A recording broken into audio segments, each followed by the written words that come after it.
Hi Philippines and hello world!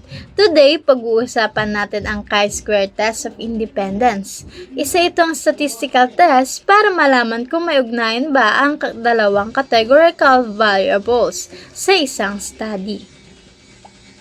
Kung ikaw ay students na statistics, naghahanda ng research o gusto lang matuto ng data analysis, this video is for you. Ano nga bang chi-square test of independence? Ang chi-square test of independence ay isang hypothesis test na ginagamit para malaman kung magkakaugnayan dalawang qualitative categories. Halimbawa, gender at voting choice, o smoking status at exercise habit.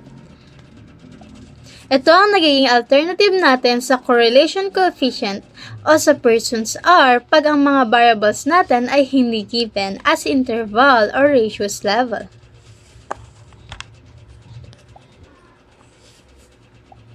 A ramen store wishes to determine whether there is a difference in the level of spiciness which is selected by males and female for their ramen. A random sample provides that the data below is alpha level of 0.05. Thus, the claim that the level of spiciness is selected is dependent on the gender of the individual. Yung may-ari ng ramen store ay nais malaman kung nakadepende ba talaga sa gender yung level ng spiciness ng ramen. So, sa tingin nyo guys, ano nga ba? Nakadepende ba o hindi? Based doon sa ginawa nilang survey ay, ang male nakaranas ng mild is 24. Ang male nakaranas ng medium is 20. Ang male na nakaranas ng hot is 19. Then yung female naman, ang nakaranas ng mild is 13. Then yung medium is 15. Then yung female na nakaranas ng hot is 20. So, gagawa tayo ng hypothesis.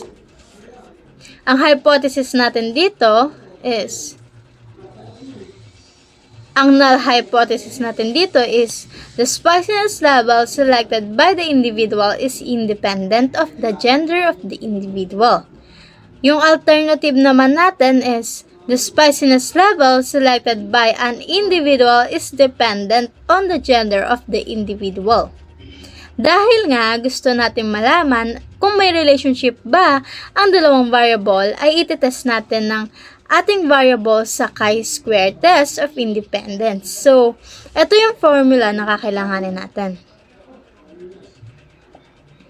Expected value equals row sum multiplied by column sum and divided by grand total. So, ito yung observed frequencies natin. Ito yung galing sa survey nila.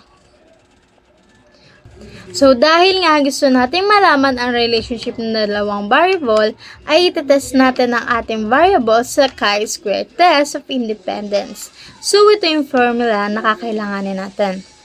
Expected value equals row sum multiply column sum and divided by grand total. So, ayun, kunin muna natin yung grand total ng mga kinuha nating variables. Oh, ayan. May grand total na tayo, which is yung 111.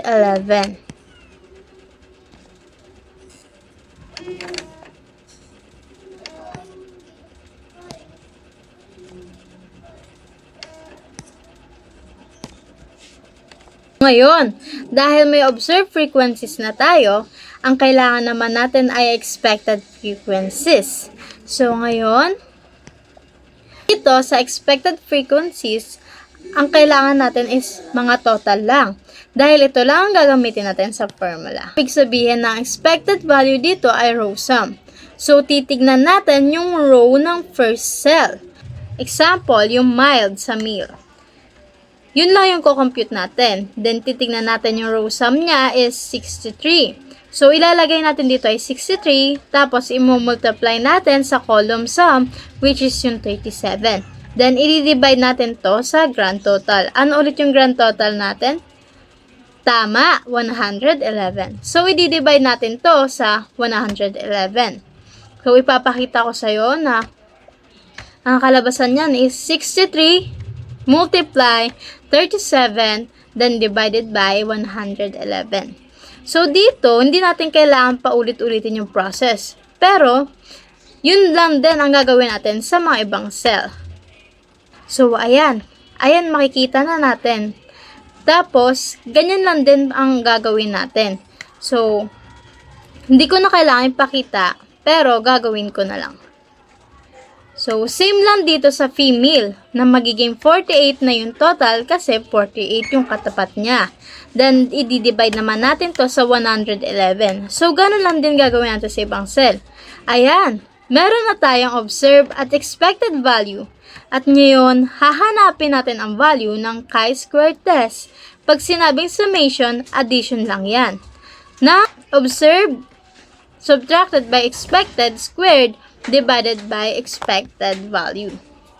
So, kung titignan natin yung value ng observation natin dito ay, sa mild ay 24. While yung sa expected natin ay 21. So, ima-minus lang natin dyan. Compare lang natin yung values natin dito. So, kung titignan natin ang value ng O ay 24, while yung expected ay 21, ima-minus natin yan. So, open bracket, 24, subtracted by 21, close bracket, squared divided by 21. At yung sa medium naman is, open bracket, 20, subtracted by 19.86, squared, then divided by 1986. So, pare-pareho lang din yan. Gawin natin ng same process sa ibang cells.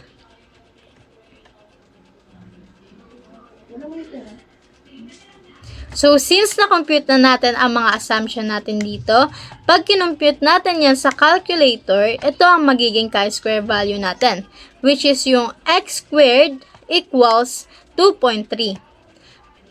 Para naman makuha ang ating degrees of freedom, ay gagamitin natin ang formula kanina na degrees of freedom equals, open bracket, row, subtracted by 1, close bracket, then open bracket again, column, minus 1, then close bracket again, and equals.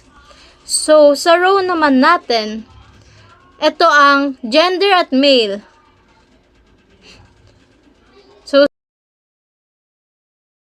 sa row naman natin, ito ang gender ng male and female. So, dalawa yon. Then, minus 1. And then, yung spiciness level natin ay 3 kasi tatlong levels yon, which is yung low, high, medium. So, yung magiging degrees of freedom magiging value ng ba yan? So, yung critical value naman natin ay makikita siya sa the chi-square distribution. Pwedeng sa likod ng mga book text natin or sa Google. Ang critical value natin dito ay ang critical value naman natin ay 5.909. Since ginagamit natin ang traditional method, i-compare natin ngayon ang ating test value sa critical value, which is yung chi-square test ay lagi nasa right rejection region. So, ang critical value natin ay 5.991 while ang ating test value, which is yung 2.03, nandito siya sa non-reject region. So, hindi natin siya pwedeng i-reject. There is not enough evidence to support the claim. Walang the spiciness level selected by the individual is independent of the gender of the individual. At i-reject naman natin ang ating alternative hypothesis, which is yung the spiciness level is selected by the individual is dependent on the gender of the individual. So, dyan mga guys, ang chi-square test of independence ay isa lamang sa paraan para magkaroon ng association ng dalawang categorical variables, gamit ang theory at Excel and hand calculation.